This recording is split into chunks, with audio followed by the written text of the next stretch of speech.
Bismillahirrahmanirrahim. Alhamdulillahirabbil alamin. Wassalatu wassalamu ala asyrafil anbiya'i wal mursalin nabiyina Muhammadin wa ala alihi wa ashabihi ajmain. Amma ba'. Melanjutkan pembahasan kita masih berkaitan dengan hak-hak seorang muslim, juga kerabat dan juga tetangga.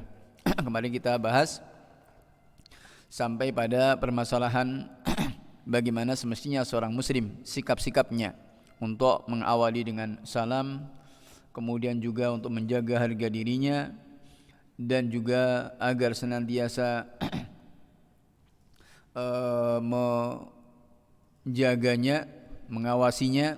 Demikian pula bergaul dengan orang-orang miskin, anak-anak yatim, bersikap baik dengan mereka, dan hendaknya menghindar bergaul dengan orang-orang kaya manakala itu akan memberikan dampak yang tidak baik atau menjadikan fitnah, ya. Kemudian berikutnya adalah iyadatu mardhahum, mengunjungi atau membesuk orang-orang yang sakit dari mereka. Maka ini satu di antara yang dalam hadisnya Aisyah radhiyallahu ta'ala anha, haqqul muslim 'alal muslim. Yani hak muslim dengan muslim yang lain, di antaranya adalah apabila sakit hendaknya dijenguk. Dan termasuk di antara adab-adab seorang yang menjenguk orang sakit, beliau sebutkan di sini an yadha yadahu 'alal marid, meletakkan tangannya pada si sakit. Kemudian menanyakan bagaimana keadaannya, meringankan duduknya, dan kemudian menampakkan riqqah, kelembutan,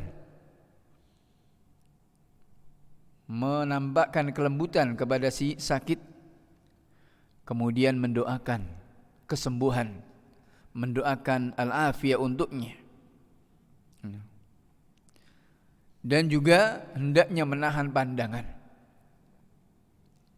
dari aurat, dari aurat yang ada di tempat itu misalkan. Dan juga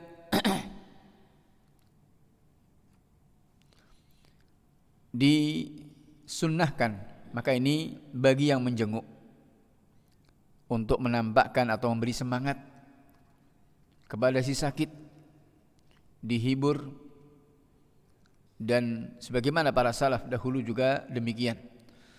Terkadang hiburan itu adalah dengan orang-orang yang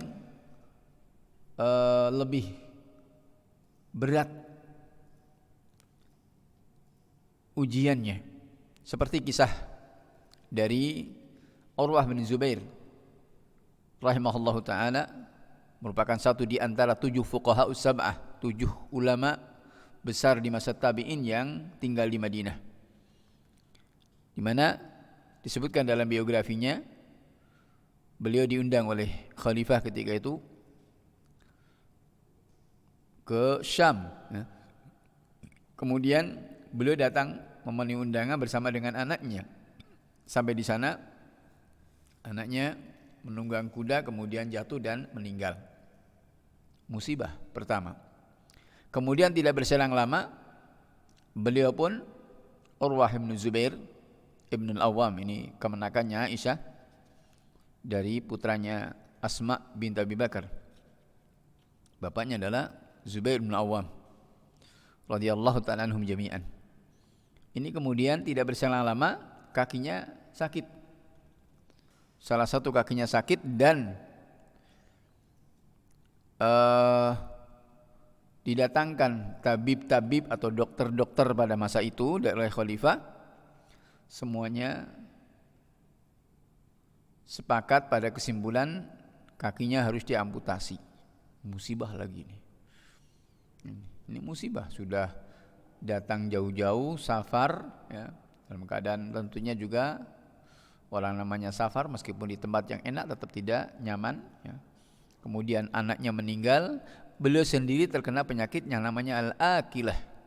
Ini penyakit yang akan menggerogoti terus, kalau tidak diamputasi ini akan merambah ke seluruh badannya. maka dia amputasi. Dan ini kisahnya ketika dia amputasi adalah menunjukkan bagaimana kekhusyuan beliau rahimahullahu ta'ala. Didatangkan ahli anestesia untuk dibius, beliau enggak mau dibius. Kemudian bagaimana caranya? Pak dokter pun kebingungan. Kemudian minta sholat. Sebenarnya saya tak sholat dulu, kalau saya sudah tenggelam dalam sholatku, potong kakiku. Subhanallah, ya. Kakinya dipotong dalam keadaan sholat, ini tidak terasa. Ya. Subhanallah, menunjukkan kekhusyuan hatinya menghadap pada Allah Subhanahu wa taala. Syahidnya setelah itu kemudian khalifah bingung. Bagaimana cara menghibur kepada seorang alim ini? Beliau alim, mau dihibur apanya? Ini. Maka bagaimana bingung?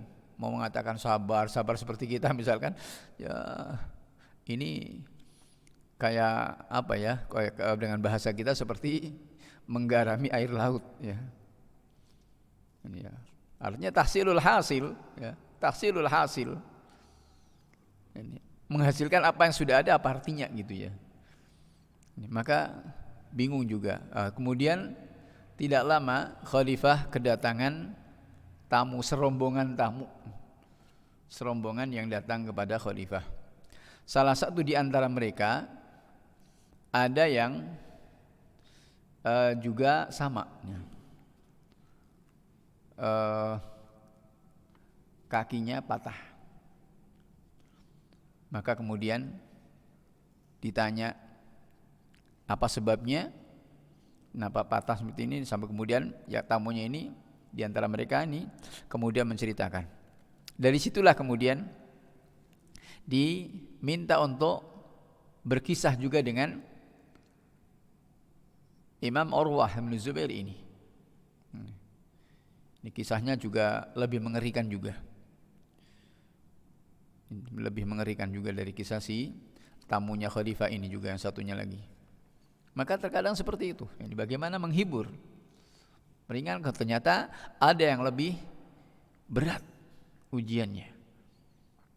Sampai kemudian kakinya patah itu, ini kisahnya adalah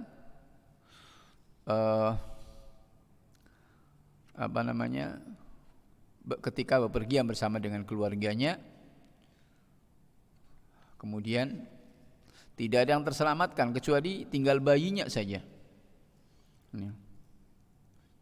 Ketika bayinya sudah terselamatkan, kemudian dirinya mau menyelamatkan yang lain, bayinya digondol serigala, binatang buas, akhirnya mati juga, akhirnya tinggal sendirian. Dirinya kemudian juga terjadi kecelakaan sampai kemudian kakinya patah. Jadi keluarganya semuanya habis dalam satu waktu itu, ya. Allah musta'an, ya.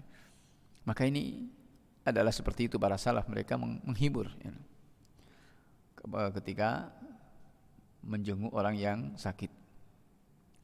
Dan juga disunnahkan bagi yang sakit untuk melakukan seperti yang dibimbing oleh, dituntunkan oleh Rasulullah sallallahu alaihi wasallam dalam hadis yang diriwayatkan Imam Muslim.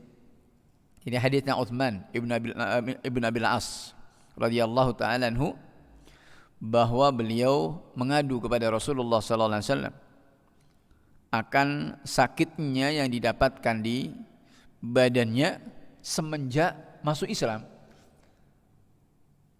yakni Utsman ibn Abil As radhiyallahu ta'ala anhu itu sakit semenjak masuk Islam, itu terasa sakit di badannya.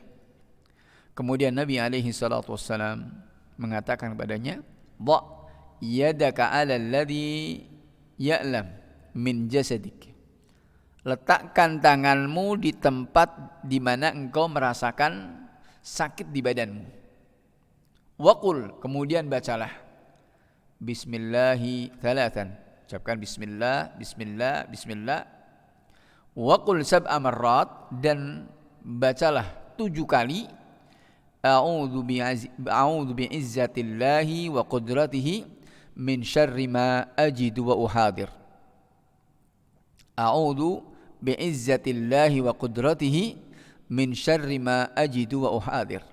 Ini doa bagi orang yang sakit, ya.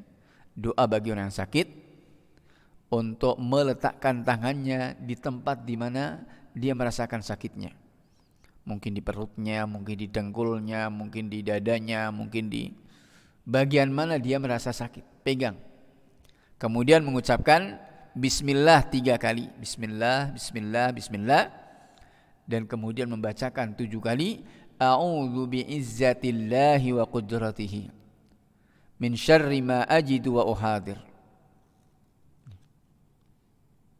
A'udzu bi'izzatillahi wa qudratihi min syarri ma ajidu wa uhadir. Ini doa yang mesti diucapkan oleh seorang yang sakit. Dan tentunya bagi orang yang sakit, seorang muslim yang sakit ini juga punya adab. Agar tetap dalam keadaan beradab dengan adab-adab yang islami. Yang pertama husnul sabr. Sabar yang baik. Sabar itu hanya menahan diri dari mengadu, dari mengeluh. Yang kedua, qillatus syakwa wa tadajjur. Ini tidak jarang mengeluh, mengadu. Apalagi sampai aduan yang kemudian menampakkan seakan tidak terima dengan takdir dan ketentuan Allah Subhanahu wa taala. Kemudian kekagetannya itu adalah kembali kepada doa. Artinya dia bersegera. Yang ketiganya adalah bersegera untuk berdoa kepada Allah Subhanahu wa taala. Seperti doa yang dituntunkan tadi, mengucapkan bismillah 3 kali, kemudian membacakan a'udzu bi'izzatillahi wa qudratihi min syarri ma ajidu wa hadir. Atau dengan doa-doa yang lain. Bismillahi la yadurru ma ismihi syai'un fil ardi wala fis sama' wa huwas samiul alim. Atau juga dengan doa yang lain. Allahumma rahmataka arju wa la takilni ila nafsi tarfata ain. Allahumma afini fi badani, Allahumma afini fi sam'i, Allahumma afini basari, la ilaha dan seterusnya. Dari doa-doa yang bimbing dan ditentukan oleh Nabi alaihi salatu wasallam. Atau kemudian juga meruqyahnya sendiri. Bacakan Al-Fatihah atau membacakan ayat-ayat Allah Subhanahu wa taala. Selebihnya tawakal kepada Allah Subhanahu wa taala. Selebihnya adalah bertawakal, serahkan semuanya kepada Allah Subhanahu wa taala. Dengan tawakal yang sebenar-benarnya. Maka ini ada bagi orang yang sakit. Kemudian berikutnya bagi seorang muslim adalah setelah menjenguk orang sakit, berikutnya adalah mengiringi jenazahnya.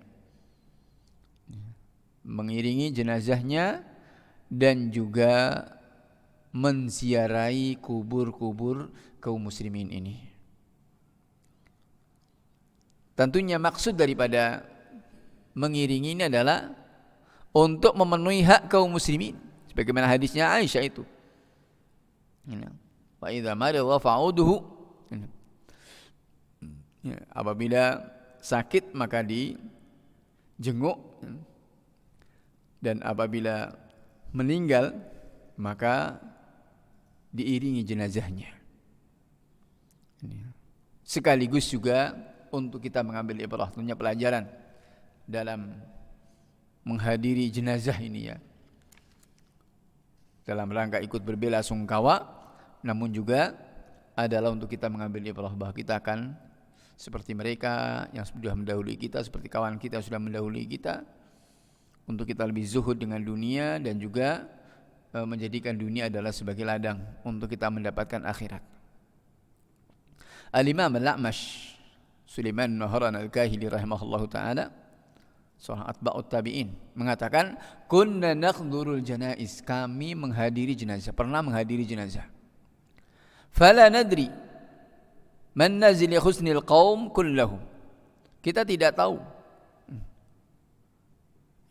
kita ikut takziah ya, karena kesedihan kaum semuanya. Maka maksudnya di sini dari ziarah kubur tiada lain adalah untuk kita berdoa, untuk kita mengambil ibrah, dan juga untuk melunakkan hati kita. Tarqiqul qalb, untuk melunakkan hati kita. Karena dengan sebagaimana sabda Nabi alaihi salatu wasallam, "Aktsiru dzikra hadhihi min ladzat." Perbanyaklah mengingat yang akan menghancurkan kelezatan, yakni al-maut. Karena dengan kematian, mengingat kematian atau kita menghadiri kematian itu adalah untuk kita mengambil ibrah agar hati itu lunak, yang kadang keras ini. Dan kemudian di antara adab-adab dalam mengiringi jenazah, yang pertama adalah kita berjalan. Berjalan mengiringi jenazah, di belakang jenazah. Kemudian yang kedua, tetap dalam keadaan khusyuk. Berjalannya pun juga dalam keadaan khusyuk. Yang ketiga, kata beliau, tarkul hadith, untuk tidak sambil ngobrol, meninggalkan untuk berbicara. Yang keempatnya, selalu memperhatikan kepada si mayit. Mulakhadatul mayit, memperhatikan, karena saat itu adalah saat untuk kita mengambil ibrah, pelajaran. Kemudian yang kelimanya, at-tafkir fil maut, memikirkan kematian. Bagaimana kalau kondisi kita seperti yang digotong itu, dan seterusnya. Dan tentunya berikutnya adalah supaya kita isti'dad, bersiap-siap menghadapi kematian. Bersiap-siap menghadapi kematian. Maka inilah dari kita mengiringi jenazah, adalah kita juga untuk mendulang pahala. Dengan kita mengiringi jenazah, menyolatkan, mengiringi sampai ke kuburan, bagi kita adalah 2 qirat, sebagaimana sabda Nabi SAW, yakni kal jabalain al-'azimain, seperti 2 gunung yang besar pahalanya. Untuk kita mendulang pahala, sekaligus juga untuk kita memberi syafaat. Mudah-mudahan doa kita dikabulkan, karena seperti yang sudah kita bahas dulu berkaitan doa seorang mukmin, seorang muslim untuk saudaranya dalam keadaan gaib, maka ini adalah makbulah, dikabulkan oleh Allah Subhanahu wa taala, mustajabah.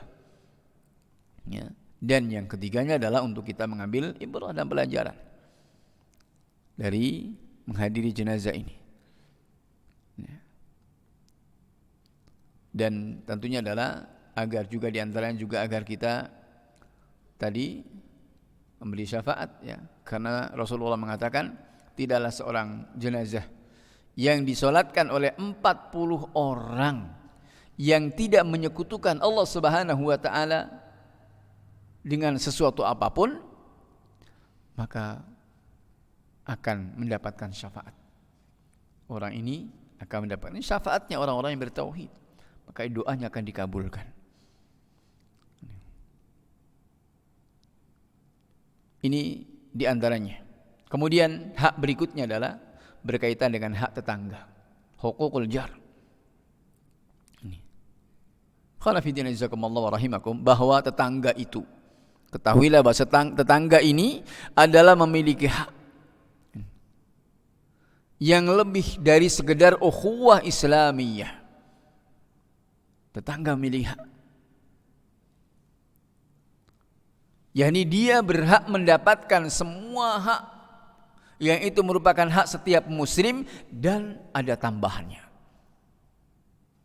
Ini ada tambahannya. Sebagaimana dalam hadis disebutkan bahwa al-jiranu thalatha, tetangga itu ada 3 macam. Ya. Tetangga itu ada 3 macam. Yang pertama, jarun lahu haqqun wahidun, tetangga yang hanya memiliki 1 hak saja. Wajarun lahu haqqan, dan tetangga yang memiliki 2 hak. Wajarun lahu thalathatu huquq, ya. Dan tetangga yang memiliki 3 hak. Ya. Dan tetangga yang memiliki 3 hak itu adalah tetangga muslim dan dia kerabat, dzurrahim, ada hubungan keluarga. Dia tetangga, dia seorang muslim, dan dia juga ada hubungan kerabat. Namun ini khonafidina jazakumullah rahimakum, biasanya kalau tetangganya itu adalah masih saudara, biasanya kadang-kadang yang terjadi kalau tidak mengenal agama, Allahul musta'an, biasanya sering berkelahi, sering adu mulut. Nasallallahu alaihi wasallam. Padahal ini memiliki hak, 3 haknya.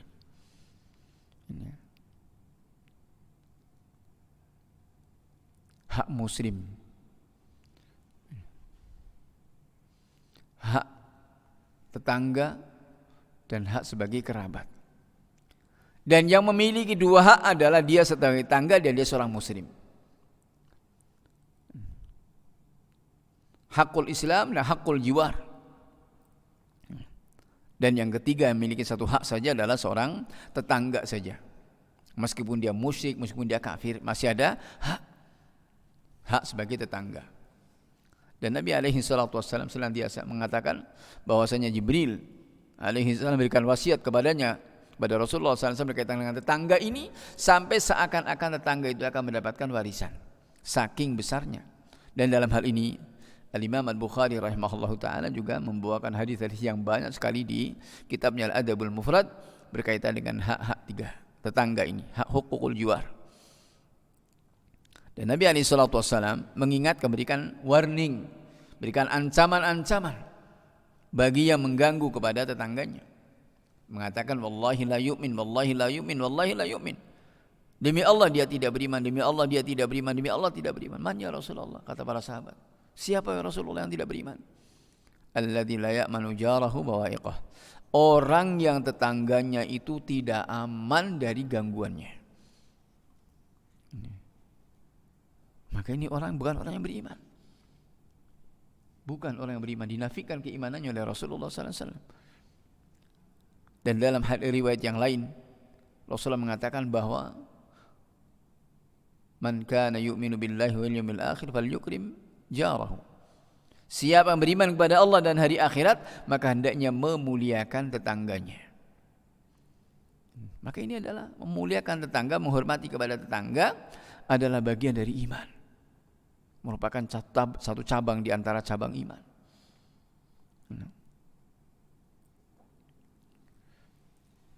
Maka bukanlah yang namanya hak tetangga itu adalah sekedar hanya bagaimana tidak mengganggunya saja, bahkan ihtimalul adza warifq, ya. Bahkan ihtimalul adza, jadi bagaimana juga menahan gangguan. Artinya kalau tetangganya sendiri yang mengganggu dirinya, dia sabar. Bagaimana bisa sabar? Kemudian juga bersikap lembut dan selalu mendahulukan kebaikan untuk tetangganya. Dan lebih dahulu memberikan salam kepada tetangganya. Namun demikian juga tidak banyak ngobrol. Artinya tidak memperpanjang pembicaraan bersama dengan tetangga ini. Menjenguknya ketika sakit, bertakziah ketika terkena musibah, dan memberikan ucapan selamat ketika dia mendapatkan kebahagiaan, dan memaafkan semua ketergelincirannya, memberikan udzur. Kemudian juga tidak memata-matai rumahnya, ya. Dan juga tidak mempersempit ruang geraknya dengan mungkin dipalangi atau di apa itu ya, supaya tetangganya ini tidak.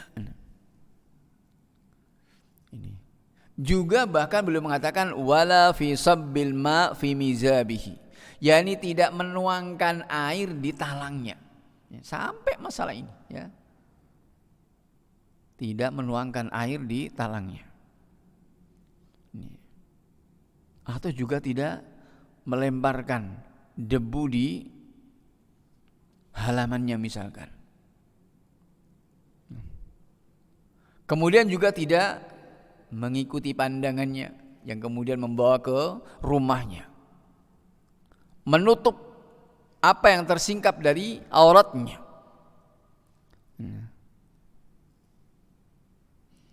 Dan juga menahan pandangan dari hal-hal yang dilarang.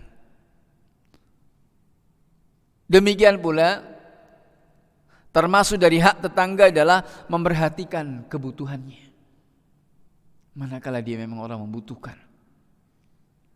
atau keluarganya misalkan, manakala dia tetangganya itu tidak ada di rumahnya, ya. Apa yang dibutuhkannya misalkan diperhatikan, mungkin sakit, mungkin perlu logistik dan semisalnya. Maka inilah, dan banyak kisah-kisah dari para sahabat, para tabi'in, atba'ut tabi'in, dan juga para ulama sesudahnya dari kesabaran mereka bersama dengan tetangga, sikap baiknya mereka kepada tetangga. Ibnu Umar radhiyallahu ta'ala anhuma, ketika masak, beliau juga selalu mengingatkan kepada keluarganya untuk memperbanyak maroknya, dan juga untuk tidak melalaikan dari tetangganya Yahudi. Padahal tetangganya Yahudi itu selalu mengatakan, sudahkah tetangga kita Yahudi itu dikirimi? Padahal ini Yahudi, bagaimana kalau dengan yang lainnya? Ya. Maka khonafidina jazakumullah rahimakum, ini hal yang banyak sekali. Bahkan ada yang sampai bertahun-tahun, ya, bertahun-tahun selalu terkena air kencingnya. Jadi ceritanya tinggal di kayak sekarang mungkin seperti apartemen, ya.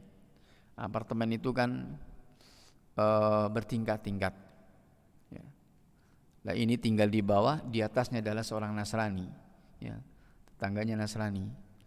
Airnya dari atas selalu ngucur ke bawah, dan itu air dari spiteng, ya.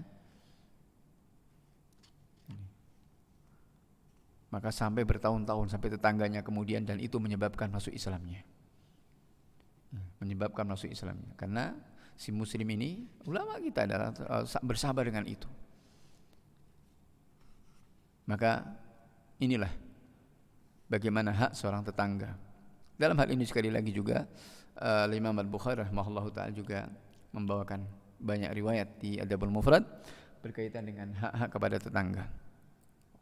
Kemudian satu lagi adalah berkaitan dengan hak kerabat, karib kerabat ini, ya.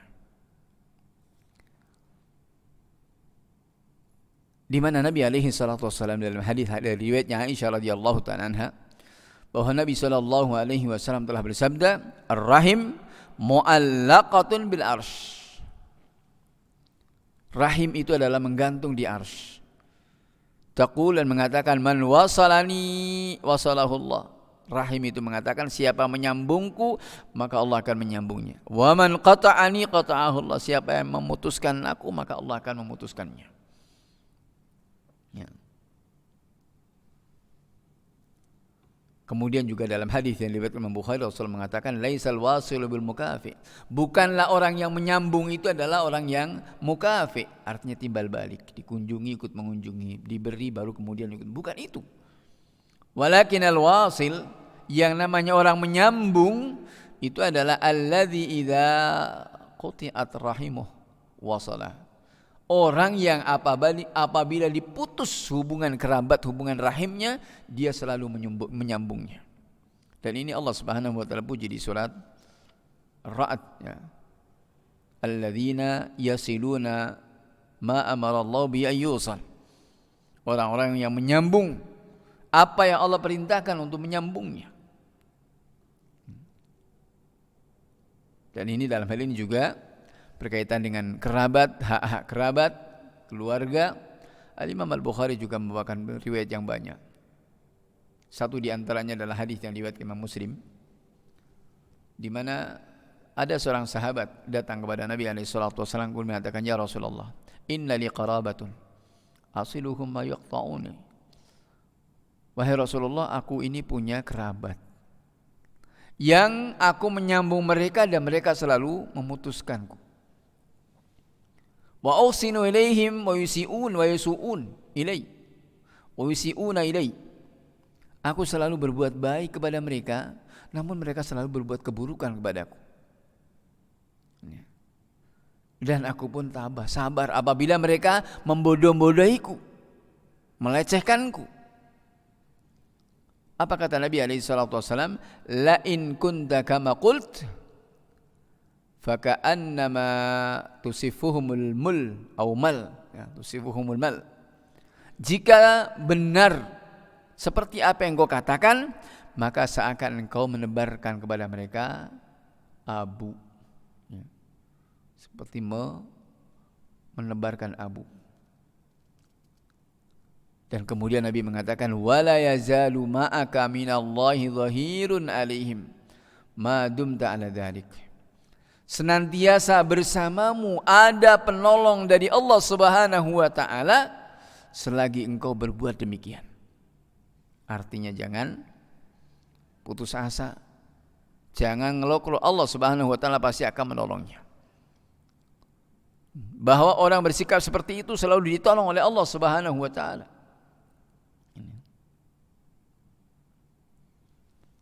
Mungkin ya, di antara adalah dengan diputuskan rasa butuhnya kepada mereka dengan hak kerabat ini.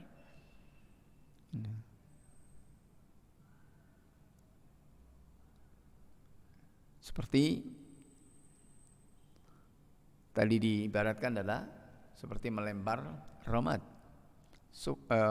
Al-mal ini adalah abu yang panas. Dan hadis-hadis dalam masalah ini juga sangat banyak sekali. Tentang bagaimana menyambung hubungan kerabat, tentang bagaimana akibat-akibat dari memutuskan hubungan kerabat. Hak kedua orang tua, dan ini juga masih hubungan kerabat. Lebih lagi adalah haknya seorang ibu. Ini yang juga diperhatikan. Bagaimana hak kepada orang tua, kepada anak, kepada istri.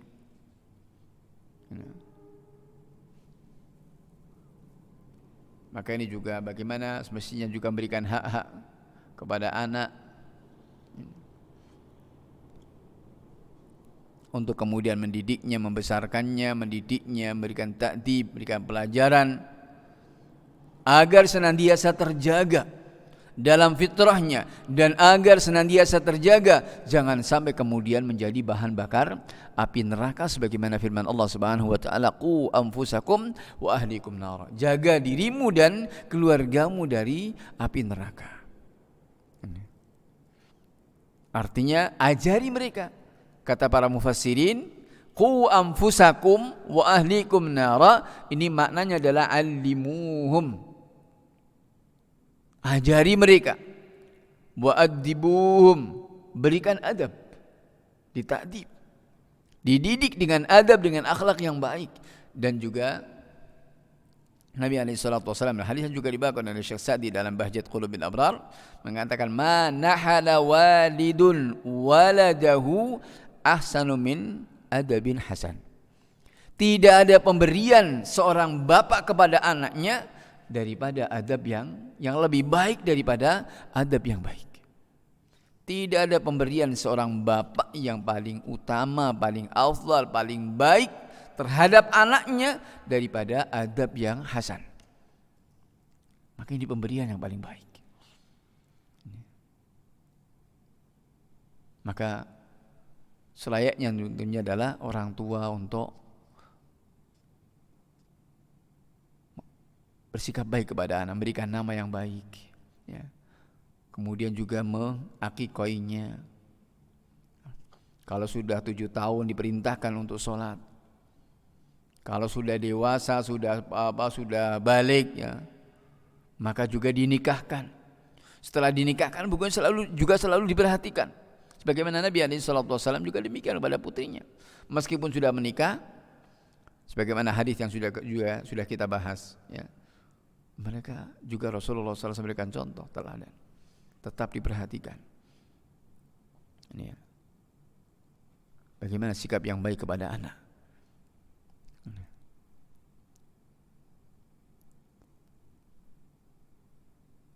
Maka inilah dari kerabat, ya, kepada anak-anak. Dan Nabi SAW mengatakan wa'dilu baina waladikum, bersikap adillah di antara anak-anak kalian. Dan juga dalam hal ini pun sekali lagi bahwa Al-Imam Al-Bukhari rahimahullah ta'ala juga membawakan hadis yang sangat banyak berkaitan dengan bagaimana adab-adab terhadap kerabat, khususnya orang tua, anak, istri, kemudian kerabat yang dekat, ya. Ini barangkali yang kita bahas pada kesempatan ini. Mudah-mudahan memberikan motivasi kepada kita, mengingatkan kembali dalam kita bergaul dengan anak, istri, pada kerabat-kerabat kita, apalagi dengan dalam suasana pandemi seperti ini, maka keadaan putus hubungan jasadiah sekarang ini tidak saling anjang sana, ini juga jangan sampai kemudian memutus hubungan. Walhamdulillah, Allah Subhanahu wa taala berikan kepada kita juga kemudahan untuk kita bisa tetap berhubungan dengan di telepon, dengan di SMS, dengan seperti itu adalah sekarang ini sangat mudah sekali. Itu juga bagian hak untuk tetap kita menyambung keluarga kita. Yang jauh pun juga menjadi dekat, ya. Maka ini adalah hujjah Allah Subhanahu wa taala sudah tegak di hadapan kita untuk kita tidak melalaikannya. Ini barangkali semoga Allah Subhanahu wa taala senantiasa menjaga kita, menjaga keluarga kita dari hal-hal yang akan menyebabkan murkanya Allah Subhanahu wa taala. Dan semoga Allah Subhanahu wa taala juga menjaga kita, keluarga kita, kerabat kita, tetangga kita dari wabah yang Allah Subhanahu wa taala turunkan kepada kita sekarang ini, agar ini semuanya pun juga bisa menjadi kebaikan untuk kita di sisi Allah Subhanahu wa taala. Amin ya mujibas sa'ilin. Wallahu ta'ala alam. Subhanakallahumma bihamdika asyhadu an la ilaha illa anta astaghfiruka wa atubu ilaik. Walhamdulillahirabbil alamin. Wa jazakumullahu khairan wa barakallahu fiikum.